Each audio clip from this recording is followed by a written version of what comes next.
Wade is guarding Bryant. Artest looking, gets it to Bryant. Bryant dribbling, has to put it up at the buzzer. Banks it in! Oh, he banks in the three! And the Lakers win the game!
What's going on, Syndicate members? Good morning, good morning. Happy winning on Wednesday to y'all. Hope everybody is having an amazing start to their day. I'm still a little wonky. I'm in the East. I'm on the East Coast right now, so I'm Eastern time. But whatever the VPN that I'm hooked to is Central time. So my calendar, my computer are telling me I'm in Central, but my time. So guys, if we had any meetings in the past couple of days, I'm sorry if I was a little late because I was getting messed up on my time zones. But good morning to everybody. Hope everybody's having an amazing start to their day and hope that you're having a great week so far, right? Winning on Wednesday.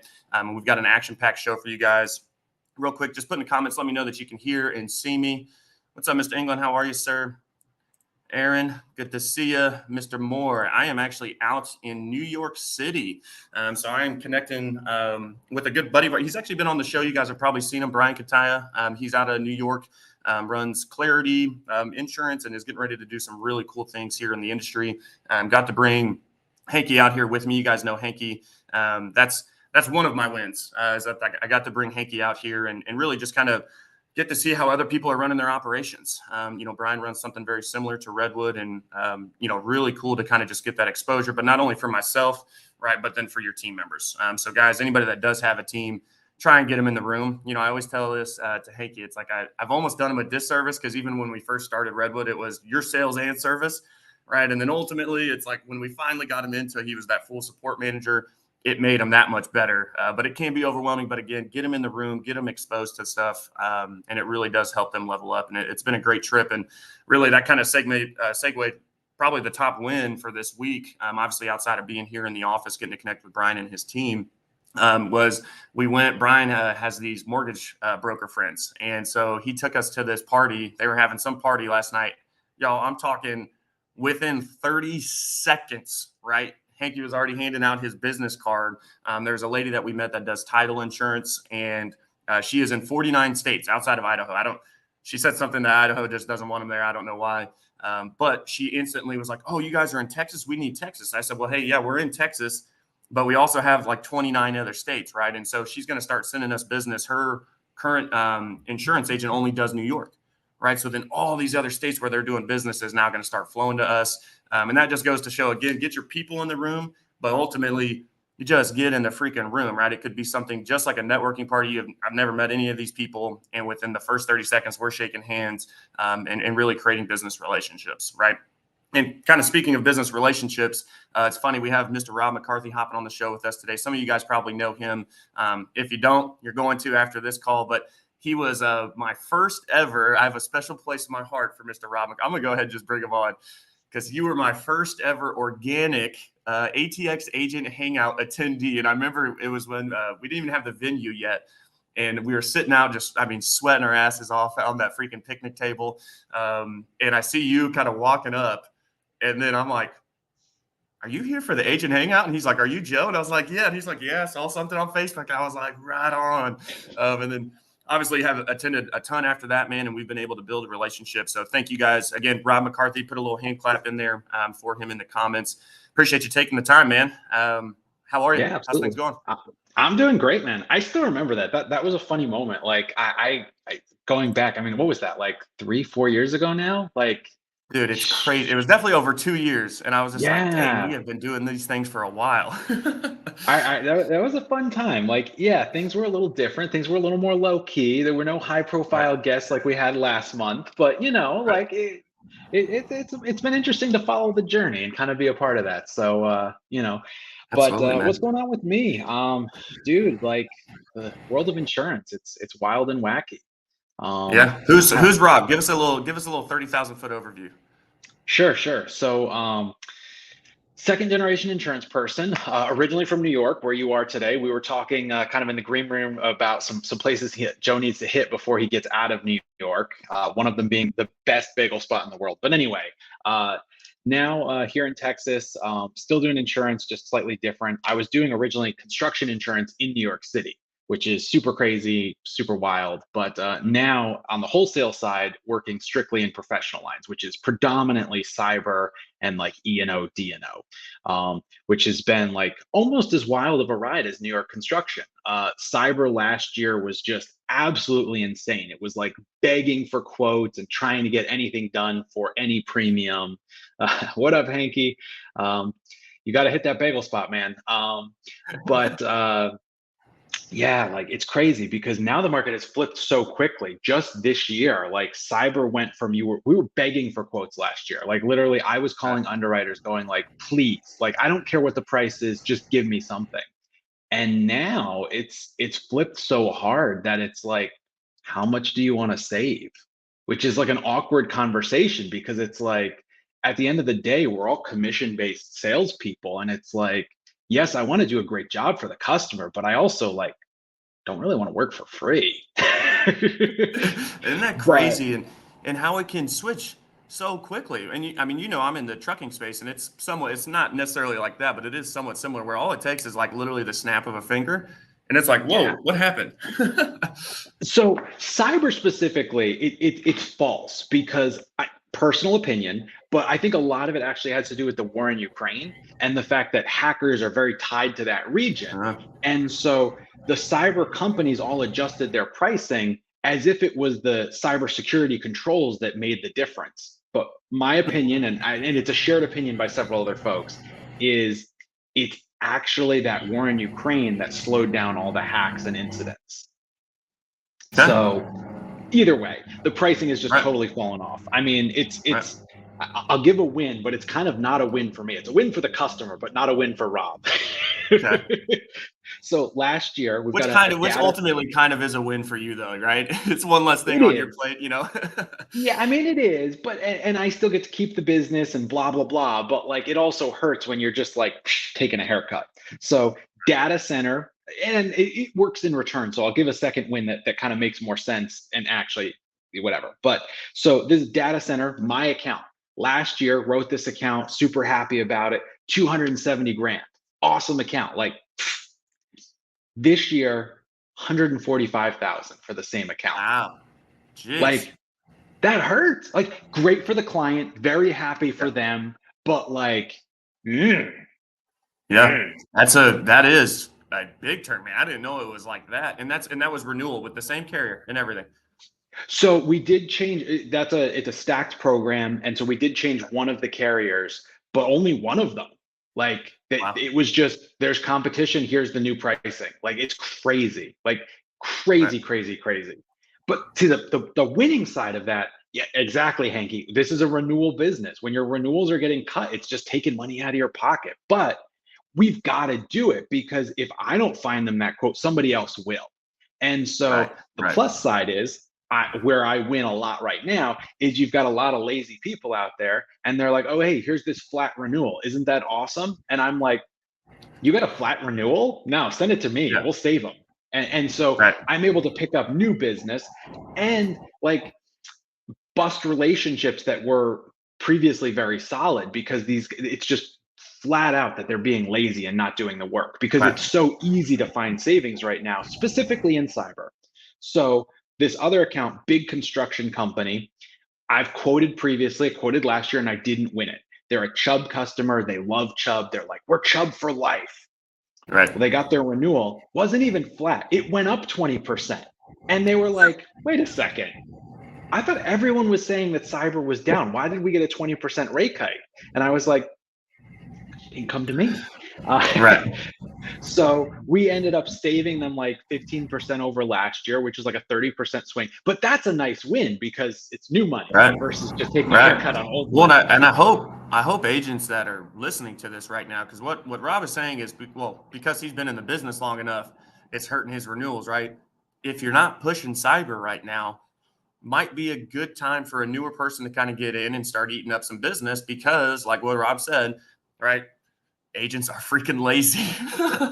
No, nobody in the insurance syndicate though. I love you guys, but no, it really is true, right? If you and that's that's literally exactly the purpose of shows like this is, and you guys know we don't really necessarily have an agenda, but I love kicking off with that because anybody that's listening, I didn't know. Shoot, Rob, I know you, right? And it's like I didn't know it was that big of a swing, right? To where it's like, hey, anybody that really wants to go eat up some market, go do that, right? And especially hey, you got Rob. I don't know if Rob wants you to send him anything because he's already busy as crap. Basically, what happens, guys, is Rob's really good at what he does. And then when people find that people like in his spot with RPS and stuff like that, and his response time is super quick, it tends to like grow, and then a lot of people want Rob to respond. But no, you do an amazing job, man. And kind of, I love that we started there, but let's kind of go back a little bit. Kind of let's just kind of talk storyline, man. Kind of who are you even before insurance? What did you do? Kind of what's that backstory? And what like Oh, because sure. when you think about anybody that got in, well, I guess you were second generation, but like why construction insurance? I guess maybe because of the family, or maybe talk about some of that. Sure. So to get way back, so I went like first real job outside of school. Like in school, I drove a forklift, worked for FedEx, worked for some various trucking companies. So I should have gone into trucking, but what happened was this was kind of like in the 2008 area. The economy's melting down, and so I was just like, you know what? I'll go back to New York. I'll work for the family business, and it's something like because a lot of my friends, I went to school for graphic design, which I still enjoy sort of, but like it's just they were all couch surfing, freelancing. Nobody had a full time job. I'm like, this is not the life that I want. Like Right. I like things and I like money, and living on somebody's couch doesn't excite me. Right. So I mean, ultimately, I moved in a parent like 10,000. I think it was $12,000 a year. So I was basically the couch surfer without the couch, but it was home couch. So it Right. included room and board. But so that's kind of how I got started in insurance. And to be honest, I did a lot of like just anything. We were a small agency. We did this, we did that. It was not like, oh, we only did one thing or the other. But I would say Mhm. about a year or so in, I looked at like our biggest accounts and they were all construction related. And I was like, why aren't we focusing on these? Like these four accounts disproportionately make up the revenue of the agency. Why don't we just stop? Like yes, if somebody calls us and says, hey, can you do my home and auto, let's help them. But like let's not prospect, let's not go for mortgage brokers. And once again, there's so many different ways to make a living in insurance. I'm not poo-pooing anybody who's Right. doing that. Like there's also a disproportionate value to construction insurance in New York because minimum premiums are like $50,000. So it's like, hey, why would I chase home and auto when I can chase one of these that's $50,000 minimum? Let's do Right. that. And so that's really what it was. It was that simple. Like we had a handful of these accounts, we had the market access. And so I was just like, let's do this. This is great money. And over time, I got connected with folks like Ryan Hanley and Joey Jangola and Sid Rowe and all of them. And so we did a lot, and mainly me, created a lot of content on our website, and that drove a lot of the leads. And so that's really kind of what catapulted the agency and really my career was digital Right. marketing and following those guys, going to the event is no longer in existence, but Agency Nation, when they ran their event, like that was a really good event. And I learned a lot there. Marcus Sheridan, like the kind of forefront of marketing, and they ask you Yeah. answer. So all of that stuff catapulted the agency. Um, Ultimately, it was great and the agency was running phenomenally, but it just kind of came to be that that was not what I ultimately wanted. And family dynamic, a lot of that sort of fun stuff. And so my wife and I relocated to Fun stuff. Austin, and that's how I met this Joe. Yeah, I love it, dude. And I think, ultimately dude, shifted. you hit the nail on the head real quick though, because I wanted to bring back. So you talked about, and this is exactly what we do at Redwood, right? Is that you shouldn't say no to the personal lines, right? Because you're going to trip over it. Everybody and their brother needs Right. it, right? So I'm not going to say no to it, but I'm not necessarily maybe going to just only market myself in that area, right? And I love what you said, because it's when you really, now here's the, you got to know your numbers, everybody, right? Like, you got to know the policy. You got to make sure that you're tracking all that. I'm not going to name any names, but you know who I'm talking to. You better have a system in place by now. I love you. I'm just giving you a hard time, but you better have a system in place, and you're on this call. So, but it really is, hey, I'm not going to say no to that, right? But then how can I diversify my book? Because a lot of, hey, personal lines only agents right now, and now again, it's dependent on where you're writing, right? But if you're writing, obviously, if you're in Texas like me and Rob, like, dude, it's tough for a personal lines only agent right now, to where, for us, it was, hey, let me just sprinkle in some of the trucking, right? Like, let me turn my $50,000-$60,000 personal lines months into 100 and 120,000 by only writing 2 more policies, right? And then now, obviously, it's gradually shifted to we're probably 50-50 on personal and commercial. But here's the thing that I loved that you said the most. And it happens a lot in trucking. Well, hell, you probably see it because you have a lot of agents that send you stuff and they have no clue what they're talking about. Make sure, like, he didn't just go and attack this construction appetite, right, without the markets, right? You cruise, right? He's like, yeah, and I had the markets, and it's like, but that's the most important part. Don't go get into a space where you don't have any access to actually be able to help the clients, right? It's like you get, people Right. start hitting you up, and then you have nowhere to place it, right? And it's crazy to me how many agents I see that get into space, and then they don't know how to do it. And not only do they not know how to do it, maybe they educate themselves on how to do it, but then they don't have anywhere to put the business, right? So I think that that's super important, just for agents to understand, like, hey, before you go try and maybe niche down, make sure you actually can do the business, right, and ride it and all that good stuff. But no, I want to go ahead, but I wanted to hop in there real quick because I think that is important for people to know. Oh yeah, absolutely. And honestly, like I see, because I now work with tons and tons of agents, I see so many guys that will fake it till they make it as far as the expertise. But if they've got the right resources, they can do it. Like they can patch together, and I mean, there are some really good sales guys in insurance. There's a lot of mediocre ones, but when you meet those really good ones, they will convince you that they are the expert in crypto mining operations, and you should place all of your insurance with them because they insure all the crypto mines in all the world. In Right. reality, you're probably the first one they've ever talked to, but they're good and they're convincing. And I will say, those really good salespeople will have done their research first. And so they know that, oh, hey, I can call XYZ market and get this done. Yes, once again, it's definitely the first one they've done. But Right. everybody's got to start somewhere. But anyway, taking it back to kind of my story. So left New York, moved to Texas, joined RPS. That was about 4 years ago now, and strictly focused on professional lines. I made that conscious choice because obviously everyone was like, when I was interviewing and doing all that, going through that process, was like, you should do construction. And I'm like, I've done construction. I don't want to do that again. Like that's no. And I was like, professional lines is the one that's on the rise. And like I had several buddies from like the construction side of things, and they were like, you're making a mistake. You're making a mistake. And now I'm like, yeah, who made the mistake? Like Right. professional lines and cyber, just the market took off. I mean, every conversation now, because I do a lot of like group calls and like even just group presentations where I travel with like other RPS people, and the conversation is dominated by cyber. So did I get lucky? Absolutely. But you got to do the work to get lucky. Like, you know what I mean? Like that's kind Right. of how I view it. Like we're all Yep. lucky if we work hard. Right, right. And let's kind of stay here, but before we get into the importance of cyber, right? And I think it's overlooked. I think you're 100% correct, right?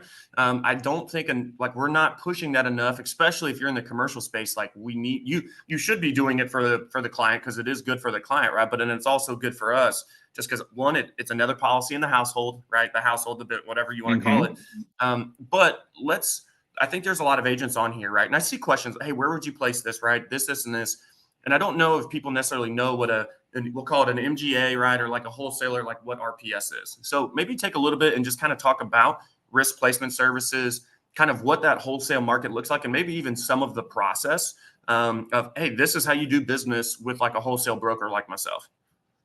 Sure. So that's probably good. I forget, like, you get so inside baseball, so it's good to kind of reset to be like, oh, hey, this is actually, yeah. So the way wholesale markets work, or wholesalers work, is we contract with agents. Usually, it's basically just you provide proof of E&O and sign a paper saying you're not going to screw us over. Like, you're not going to say you bound a policy. You're going to pay us. Like, basic, like, be a decent human kind of thing.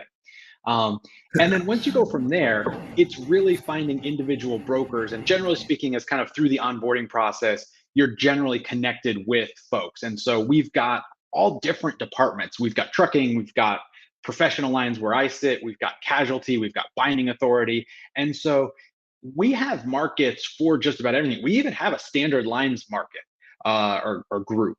But generally speaking, you're going to come to a wholesaler for unusual coverage or accounts with claims. So you've got that property that sits, 50 feet from the Gulf of Mexico.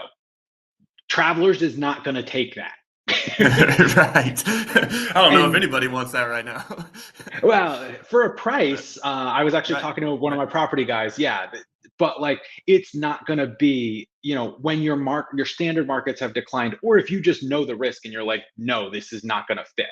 But in the professional line space, it's actually a bit unusual because more often than not, it's not so much that, like, we have exclusive carriers, which we do. We have a fair amount of exclusive carriers, but oftentimes it's carriers that you might have a contract with, but you don't have a contract with this department, and or you also don't have the expertise in cyber or D&O, et cetera. And so you outsource that to us. And the way that works ultimately is we keep a percentage of the commission and you still get a percentage of the commission. Generally speaking, around 10% goes to you guys, about 5% goes to us. And it's kind of a mutual beneficial relationship because we bring expertise in markets that you don't have. Right. And I will tell you, even really, really large shops typically outsource stuff in the professional line space because it's very complicated. The market is super dynamic. And unless you're doing it all day, every day, which even large agencies oftentimes are not doing it all day, every day. And Right. so they outsource that to people like myself. And it's kind of how the way wholesale works. But it's, as far as actually working with us, that's where it gets a little clunky and people push back because it's not typically portal driven, it's app driven. Right. For really small cyber, which is like anything below like 5 million in revenue, we do have portals and stuff that you can enter and quote yourself, but that's really the exception, not the rule. The majority of stuff is that traditional wholesale. I will say the benefit of professional lines is we're not doing Accord apps, which everybody hates. So hey, that's a If you positive. don't know about Accords, you don't want to. So You you're know, good. Yes, it's funny though, because like from my construction background, I don't view Accords as negatively as most people do. Like, I used to do Yep. those things in my sleep. Like, I would just be Right. banging those things out. Tap, tap, Like, tap through, tap through. Yep. yeah. Yep. And so like when agents are like, "Oh, Accords are the worst," I'm like, I don't know. But yeah, so in professional lines, it's no Accords. Like, I laugh. I oftentimes when I start working with somebody new, like that first submission, they send me Accords, and I'm like, this actually has nothing that I need on it except for the name and the revenue. That's it. Like, Right. I don't need like any of the Accord information. Specifically with cyber, yeah, Brian, no Accords. Um, but cyber is all about the controls. And so that's where it gets really granular. And if you're not doing a lot of cyber, it just gets kind of over your Right. head because they're asking about MFA is kind of a common practice. Like, people understand what multi-factor is. I log into Gmail, it pings me on my phone, I approve it. But there's a whole host of other controls. And so I'd say about half of my time is actually spent working with agents and insureds going through those controls. Like, hey, we got this application. How do we answer it? And you've got like two different spectrums there where you've got like, sometimes you've got like a business owner and he answers it and he just goes buck wild and like he'll say yes, no to who knows what. I don't know. They make it up as they go. Um, Right. and then you've got like the companies with an IT guy and he fills it out and he's like, well, we don't have this on that server in the closet that we haven't powered on in 20 years. So I'm going to answer no. And I'm like, no, really? That seems surprising. And then we have a call and he's like, Yeah, it's that server in the closet. We haven't powered it on in 10 years, but it doesn't have any up-to-date software on it, no antivirus. It's totally exposed. I'm like, yeah, but it's disconnected. He's like, yeah, it's disconnected. Oh, okay, let's mark yes. Like, you just made yourself a terrible risk by being so literal on something that doesn't matter. But I got deep into the weeds there. No, it's good. The That's short good. version is, as you get into like the cyber and the professional line space, it quickly expands beyond like the BOP add-on stuff. Like Hartford and Travelers will do BOP add-on cyber, and you get 100 grand in cyber, or you'll get 100 grand in employment practices. Those are super limited, and like, if you can have the conversation for not a tremendous amount more money, you can get them a real cyber policy or a real employment practices policy, and Right. really protect your E&O, because when they have a claim and it's barely covered, they're going to file a claim against you, and then your E&O is going to pay, because I can tell you, I also do a fair amount of agents E&O, and they pay claims. It's Yep. super annoying. Yep. Well, and that's, with that, I think this is exactly where I was going with the E&O. If you're not doing it on a daily basis, guys, like you said, even the large ones, hey, this isn't necessarily our focus, but the opportunities are there for us. It protects your, like, reach out to the professional, right? Instead of really, and again, it exposes you when you're trying to operate in that space. Like, and that's, I think that's the other thing, is that a lot of people don't understand that when working with the wholesale side of things and the underwriters, is that they view the underwriters almost as bad guys. Like, they're like trying to get the account through, when it's really, dude, the underwriters are your best freaking friends, right? I can't stand that when they complain. Well, I'm like, you want to know why they don't answer your emails, right? It's because you complain and you do, and you try to squeak stuff by, or it's like, it's like you submit a half completed form, and then it comes back, and then it's like, dude, just submit everything up front. I think that comes with the education side of things. But again, being able to leverage a professional, guys, this is all the guy does, right? Like, why? And the other thing that you said here on the add-on, because I've got cyber, like, because Nationwide does it too. They have those add-ons. It's an add-on, right? It's not a policy. It's just a little additional feature, right? But it's not true. Like, if we're being honest, it's like you said, it's very limited, right? It's going to cap out at a low limit. And we all know these days, especially when it comes to sue happy folk, $100,000, $200,000, even $500,000, it ain't going to freaking, and depending on the client that you're working with, if you have sensitive data, and that's, insurance agents, it's amazing to me how many people don't have cyber, right, on their policies as insurance agents, because, dude, all the information that we hold, right? We have so much sensitive information, right? And all it takes is you click on one bad email. The phishing emails are looking damn near professional these days, right?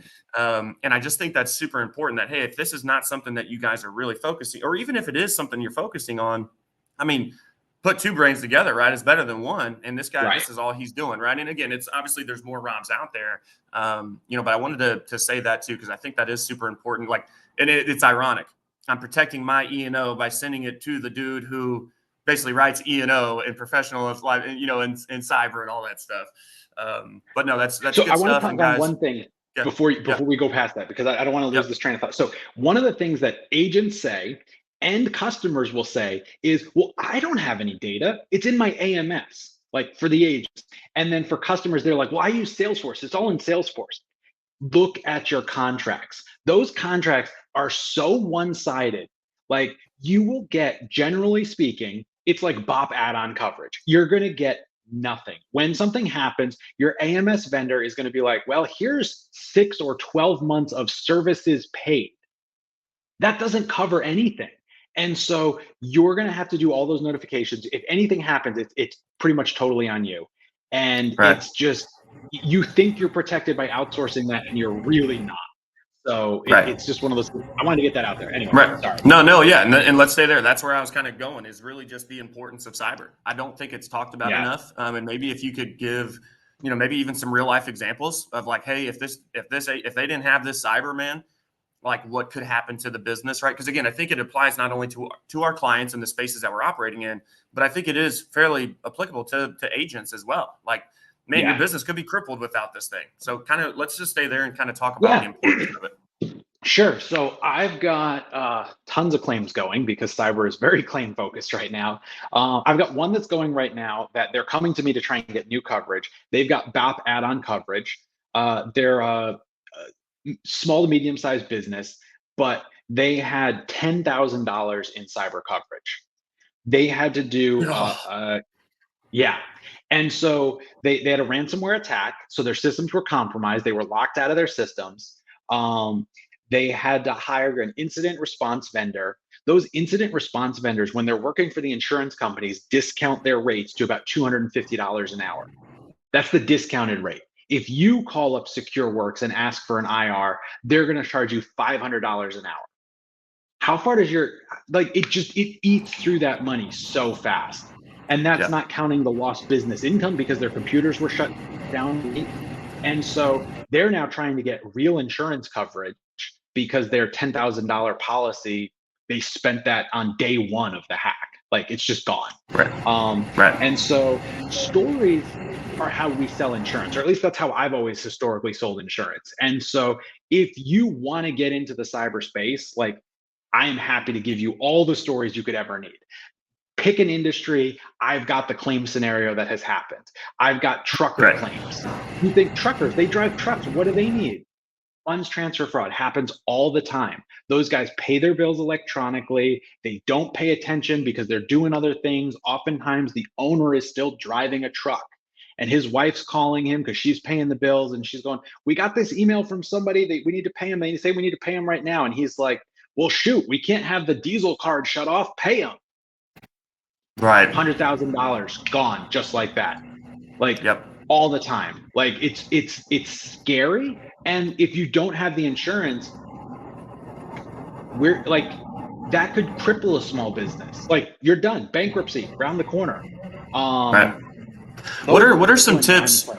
What are some tips you can give agents when, because again, it's also for us, right? And here's the guys, the tricky part about E&O, right, is that if your verbiage is not, if you're telling somebody that they're covered and they're good to go, and then they come back and be like, hey, this happened, we want to file a claim. And they're like, oh, you don't have that coverage. And they're like, well, you told me I was good to go. Right. And so maybe kind of talk about some tips where, because, well, and we all know, business owner, really, even in the personal line side of things, hey, give me, no, I don't need that. Leave that off. Right. What are some tips for agents? Because, and again, it really, in my opinion, cyber doesn't really break the bank. Now, obviously, you get into the larger accounts. Yeah, obviously. I mean, I know your big account that you've got that's like, they're paying freaking $1 million a year type stuff. But what are some tips for agents? Obviously, storytelling, right? But what are some maybe things that, hey, I can overcome this objection because the business owner is saying they don't need it, right? Or what are some tips to get that into the conversation and maybe even, I guess, the presentation part of that? Anything you could give on that? Sure. So I'll talk from an E&O perspective first, and then we'll talk about a sales perspective. So because I do agents E&O, that's a thing that's kind of close to my heart as far as like protecting that. And so checklists, they're not sexy, but checklists. If you're doing commercial insurance, you should be using coverage checklists. You can Google them, you can find them, you can pay for them and get them from, I think, Rough Notes or Big Eye, but like coverage checklists, and then having the customer sign off that you had a conversation about all of these coverages. That is like, it's so 101, but I will tell you that protects your E&O immensely. Doesn't generally sell policies, but it protects you. So hey, that's like one and the same, right? You can't sell policies if you ain't in business. Right. So then moving on to the sales side, it's really just about getting it in front of them because they're not probably going to buy the first time. But if you've got good stories and you're just constantly getting it in their head, because if they turn on the news, they're hearing about cyber claims. And so you've just got to find the story that aligns with their business and really what hits home for them. It's really no different than fact finding for P&C or whatever the case may be. It's finding where their pain is. And so is it funds transfer fraud or cybercrime? Oftentimes. And so you get them worried about sending a wire transfer or their bank account details getting compromised. And suddenly they're like, okay, I'll spend $1,500 on this policy because a small business, it's $1,000 to $1,500. It's nothing. Like, it's not a big deal. Spend the money. But it's all about the stories. I mean, honestly, like, that's really, like, if you can develop a handful of stories, you can get them to buy it. Unless you're talking, it's very expensive, which there are certain industries, it's very expensive regardless of how big they are. And so one of those that's historically been fairly expensive is lawyers. And lawyers, it's because of their claims. So I have a small law firm, like I want to say like 5 employees, like not a big law firm. And they have over $1 million claim right now just because of the data that they had and what happened in their ransomware attack. And so they fortunately were required to purchase $5 million in coverage. Oh, okay. So they're going to be okay. But their premium went from like $12,000 to like $80,000 because they had $1 million claim. But they are one of those people now that they're like, well, I hate paying this bill, but like, absolutely, I've seen the value. And that's really what it just comes down to, is getting that value across, which I mean, that's how we sell all insurance. I mean, if people don't value it, they just think it's a piece of paper and they're like, I can go to Home Depot or Office Depot and get, tons of paper. But we've got to get them to believe in the promise of the paper. And I mean, the claims are coming in. The early days of cyber were really tough because there were no claims. And so it was like, why would I buy this thing? But now, I mean, I get probably 3 to 5 claims a week. And so it's like, you pick an industry, you pick a scenario, and I can give you a story. And some of them are weird and wacky. I've got a hotel that they had a claim where somebody hacked into their system and they weren't stealing the funds directly. They were refunding them to prepaid Visa cards. Like, that's a weird people these days, man. And that's, and I think this is great because I think on top of the cyber, right? And y'all, and you, like you said, facts tell, stories sell, right? You need to, and Rob, go back through and watch this. Rob just gave you, I can't tell you how many stories that you can now use in those conversations to have with these business owners, right? But I want to spend a little bit of time here towards the end of the show of just the professional side of things, right? Because I think really the cyber, they go hand in hand, right? Really just a lot of these, we'll call them, Adam, but the policies and like when you're talking about how, hey, we stacked it, right? Maybe let's spend some time on just the importance of the professional liability, because a lot of people and a lot of business owners think general liability, right? Guys, general liability is not the same as professional liability or D&O and those types of things. Let's talk about, maybe break down what that product is and maybe the difference between here's PL, D&O, right, versus the GL, and then kind of just the importance of getting that into your commercial accounts as well. Absolutely. So you mentioned several lines there. So we'll start with E&O and kind of go from there. So people think general liability is super broad. It covers everything. Well, if your business is centered around giving your opinion and advice, etc., general liability is almost worthless. It's not going to cover what you're actually doing. And so people think the obvious ones are like, well, yeah, like accountants and lawyers, they have special policies because they give their opinion. Well, yes, but that same thing applies to so many other industries. You've got consultants, you've got contractors. When contractors say like, oh, hey, we should move this here because of this, that, or the other thing, that's them giving their opinion. And so it's the E&O spectrum has gotten so broad. And it's one of those policies that if you're not recommending to any sort of professional, you're going to get tagged with an E&O claim yourself. And if you think about it, why do you have E&O? Because you give advice. That is your business. You make recommendations. The same goes for anybody else who does that same sort of thing, even if it's a smaller. And so if it's a smaller capacity, the premiums are less. If you're a consultant, your is going to be hurt if you recommend campaign instead of an Instagram ad campaign.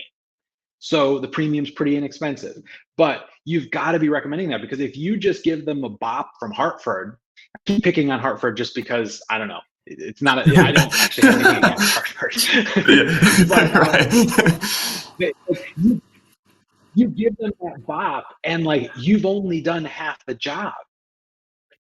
because that professional services is where their exposure lies. And that's a super fun one. Right. Like I have, and once again, we'll go stories because I love stories. I have a matchmaker. And so I have a matchmaker and I sell them E&O. Like it's bananas, but that is their business. Like they give professional recommendations on matching Okay, people. not gonna And lie, so I they have was an E&O where policy and it's my huge. It's mind very nice. went. I went to they make fucking matches, and I was like, oh no, the matchmakers sound like getting people together. That had me. I was like, wait, what?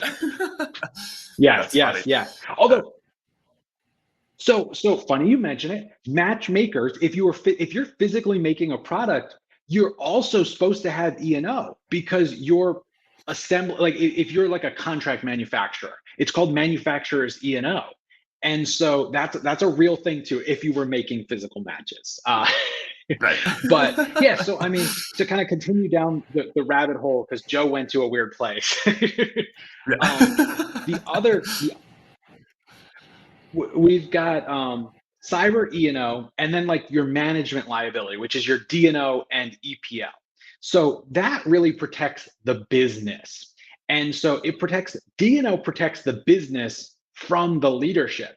And so if you've got multiple partners, investors, a D&O policy is an absolute must because if you've got an employee or clearly a leadership person and they're not doing what's supposed to be done, the D&O policy protects the business from that person. In turn, it also protects that person from the business. And so there's multiple parts to a D&O policy, but super important if you've got multiple partners, et cetera, and or investment. Any business that's getting like VC money, they're getting required to have it, whether they like it or not, which is also a good one. Like if you've got someone who's required to buy a policy, how great is that? Like Right. it's not, oh, you should buy this. It's which one do you want to buy? And then employment practices, obviously, like well, maybe not obviously, but that protects your business once again from any sort of harassment, wrongful termination, all of that sort of stuff. Right. Which, depending on where you're located, those things are just out of hand. I mean, totally out of hand. Like a lot of companies are not that involved in their hiring process, kind of that initial phase. Like resumes are pre-screened and they're getting sued based on like the AI pre-screen. And it's like, well, we didn't like, how did we discriminate? We didn't do anything. I didn't even Right. see the application. Um, that's a whole nother story. I won't go down that rabbit hole. But that so yeah. So I mean, those are kind of like the core professional lines components. With cyber being the most commonly talked about, E&O being the one that we should talk about more, and then D&O, EPL are just like The, EPL e- specifically. It's like the you should do EPL, EPL. dude. Yeah, because it really Everybody with is. employees, everybody Yep. with employees, because Yep. it's so easy. I was Go just ahead. talking to my friend yesterday about it, and he was talking about how literally and because he kept getting calls because I guess she had worked for him, and then all the other people that she had worked for before him. So basically, she would just go get these jobs and then freaking leave or get fired, do whatever to be able to sue them, right? And so she's got like three open. I mean, she's just suing people, and again, if you don't have it in place, right? You're already going to have you're going to have out of pocket stuff, but not even, a lot of these policies also include like those, legal services and stuff like that. Like these, a lot of people don't think that. They think, okay, hey, it's just going to cover me for like that. But there's a lot of other money that is going into play when you're getting involved in a lawsuit, right? And like what we were talking about earlier, right? It's like, people will be people, dude. And you'll never, like, you can get sued for freaking anything these days, which is just Right. crazy to me. You wouldn't, and that's the thing, you wouldn't think it. And I think that's why it's not talked about enough because they just like, no, and honestly, man, I'm a sucker for this sometimes because I tend to give people the benefit of the doubt. Like, oh, they're going to be a good person. They would never do that. Maybe you sold them the policy and they said they loved you and you guys have a great relationship. Y'all, your best customers, when shit hits the fan, can turn into like your worst enemy, and you're now the devil, right? Even though, like, wow, like 6 months ago we were best buds, and I think it's so true, man. Because a lot of people we're not talking about it enough, but we should be, because it literally is what puts people out of business, right? Or at least puts a huge obstacle in their way when they're trying to operate, for sure. Oh, absolutely. I mean, it's not having the right insurance is, I mean, it's the cause of closure for so many businesses, whether it's a fire loss, whether it's employment practices, whether it's cyber. Like, unfortunately, I see a fair amount of businesses that just don't survive because they had a claim that wasn't covered. And Right. it's tough, but it's like you could have protected yourself for like $100 a month. Like, Right. sorry. Right. But Literally $100 a month. even if and when they sue the agent who gave them the mediocre policy, it still doesn't necessarily put them back in business, because like you just can't always survive that. But do yourself the favor, use those coverage checklists. I'm telling you, like it's so simple, but like if nothing else, it protects you and kind of reminds you to have the conversation, because the conversations are what get it started. And that's Right. really all you can do, is get it started until they get themselves in place where they're like, yes, I've heard this enough. I know I need this, whatever.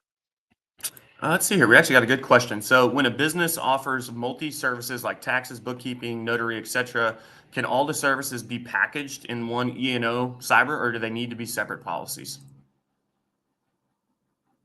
So generally speaking, E&O and cyber are separate policies, unless you're talking about a tech company where the services are so closely related. But aside from that, those sort of similar services of bookkeeping, taxes, notary, all of those can absolutely be on one E&O policy, and then there would be one cyber policy for the business. Where it gets weird is when you've got people that add like a hodgepodge of things together. Like, I have a contractor, and then they decided that, hey, we're a contractor and we're really good at accounting. Let's open an accounting practice. And I'm like, why? Like, Right. create a new entity. These should not, this is not a subsidiary relationship, but whatever. Yeah. That's where things get tricky for me. And I scratch my head going, why did you set it up like that? But if you've got similar services and they're all kind of together under one entity, very common to do one policy for all of their services. Right. Brian goes, geez. I'm like, yeah, definitely. Geez. It's like, hey, I'm really good at contract. Honestly, to me, and I love my contractors, don't get me wrong, but it sounds like a freaking contractor. Oh, absolutely. It's like, what Absolutely. the hell? We have this guy. It's like, he does pools, and then he does like tree trimming, and then he does fucking like Christmas lights. And I'm like, my lord, dude, like talk about like one of the hardest freaking like accounts to place, which again, let's kind of close out on that, right? Is people like Rob and RPS and who he kind of represents, those type of accounts are where you have to go to the specialist. Because here's the thing, like what Rob's saying, again, you guys have heard his stories. He's encountered anything that you could probably think of. Rob's probably encountered it, or he's seen it, or he's heard the story, right, or has personally gone through seeing the claims and those types of things. But here's the thing, though. It's those types of accounts are out there. And if you're going to pursue those accounts, make sure you're educated, right? Make sure you're working with a professional who is going to, again, two brains is better than one, right? But then ultimately, make sure you actually have the market access to, because I see it a lot where agents will say, oh yeah, dude, we can do that all day. And then it's like, dude, like you don't have really anywhere to place that. Right. And so I guess kind of do a quick recap here, and then we'll go ahead and end the show. But RPS, right. Again, just a quick recap of kind of what you do and how you could provide value to them. I know I'm not going to put your email up or anything, but maybe you should just, how can they reach I out? don't care. Yeah. How can they contact you? So yeah, RPS, we're a huge company. We've got, I don't know, 5,000 people working here. So across the network of RPS, we can find just about any sort of risk you need help with. You've got, an apartment building on stilts overlooking the water. We've got a property guy that can find coverage for it. You got a dynamite factory. We can find coverage for it. Yes, it's going to be expensive. And if you manage to weasel it into a traveler's, it's not for us. But that's not the game we play. On the wholesale side, we want a clear submission because we work with these underwriters all the time. And so we give them a really good explanation of, hey, this is what it is. I need you to take this one for me, but it's not, I'm going to weasel this in. It's going to be, hey, this is a dog. It's got teeth, fleas, and it bites. Do you want it? Right. But that's what RPS does. We handle those tougher accounts, and we're the resource, to kind of let you get those bigger accounts. I work with so many agents, and I look at the accounts that they go, and this is not to brag on me personally, but I'll say RPS. And I look at it and say, you would not have that account without the expertise and resources that RPS brought to the table. And so that's a win for everybody. Yes, RPS makes money. We're a for-profit company, but so are you, the agent, because you got that opportunity. You landed that opportunity. Quoting an opportunity doesn't mean anything. Binders pay bills. Right. And so There you that's what go. RPS and wholesalers can do for you, is really bring you the resources to get those bigger accounts, tougher accounts. Yep. And then how can they, what's contact info for you if I've got, even just questions. Obviously you guys know Rob, and you could probably tell here, the dude is a wealth of knowledge, and he's an open door, right? Like he'll be more than happy to answer any questions. And then obviously if you have, any of the professional lines accounts that he was just talking about, but how could they reach out to you, Rob? Yeah, so email's probably the best way to get a hold of me. I have my cell phone with me all the time as well. But email is wholesale. It lives in email. So email me, and I will get to it. That is really the best Love it. way to get a hold of me. Yep. I will also say, if you have other things that are RPS related or wholesale related, I am happy to connect you with other people. I do a ton of quarterbacking and just saying like, oh hey, you've got this here. Meet Jim. Jim can help you, or Susan can help you, Right. and just kind of Right. match And me. I've had Yeah. that matchmaking. Back to the matchmaking. I think, and another thing too, I think where RPS wins, which is why Redwood, obviously we submit stuff to RPS, is because of the national footprint. You have your smaller regional kind of MGA wholesalers, right? Where maybe we operate in 4 to 5 states. Where RPS, again, I mean, you guys are pretty much everywhere, in almost all lines of business, right? Obviously, some state dependent type stuff, depending on market access. But I think anybody that obviously is writing on a national scale, that or even in just a multitude of states, a larger wholesale brokerage like RPS is definitely going to be able to assist you on that. Brian, I'm going to go. I'll drop his email in the comments here once we conclude the show, just so you guys can have that and reach out. Brian, I could just message it to you because I got Rob's email. I send him a lot of emails and I connect him with a lot of agents. But it's because he does a good job. And so with that being said, man, I do appreciate you taking the time. Thank you for hopping on and providing the value. We could just keep going like it's a freaking agent hangout. I love talking with you, man. And just, again, you're a wealth of knowledge, and you really tap into what the syndicate's about, what I'm about, man. It's like, man, just provide value and education and help people, man.